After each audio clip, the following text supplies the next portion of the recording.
clenched fist and every clever lie. Every act of aggression is a war. It's this simple. If everybody wanted peace, we could have peace. But no. With bloody muscles they defend their possessions. With bloody wars they defend their power to its bloody end. The arms race has only losers. Who cares wins. Mr. Knott had a message for the families and friends of the men in the task force. The intensive fighting of the last few days has produced tragic loss of life on our side, and the House will join with me in conveying the deep sympathy of the whole nation to the relatives and friends of those killed and injured. We all feel deeply, too, for the constant concern and worry of the families and friends of our servicemen. They are showing great patience and understanding in very difficult circumstances. Mr. Knott said the names of casualties were not being released until the next of kin had been informed. But in order to counter the false propaganda coming out of Argentina, the government was giving some general information on the progress of military action as soon as it was confirmed. Mr. Knott concluded his statement by setting out the British position on the islands. Our forces are now established on the Falklands Islands, with all the necessary supplies, together with their heavy equipment and air defense missiles. They have mobility with a large number of helicopters at their disposal, and their spirits are high. But I must emphasize that our men still face formidable problems in difficult terrain with a hostile country. We must expect fresh attacks upon them, and there can be no question of pressing the force commander to move forward prematurely. The judgment about the next tactical moves must be his and his alone. But one thing is certain, the days of the occupying Argentine garrison are numbered, and it will not be long before the Falkland Islanders once again have their democratic rights restored.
we're separate, struggling alone, we'll never discover our common goal. The miners' strike can bring us together, supporting the strike we can work for something better.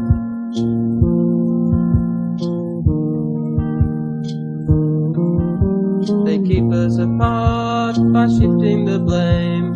Separate cages, frightened to tame. We'll say what the miners do won't affect me, and they'll pick us all off, 'cause we couldn't agree.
Don't sit back, it's time to act, it's life with ours, let's snatch it back!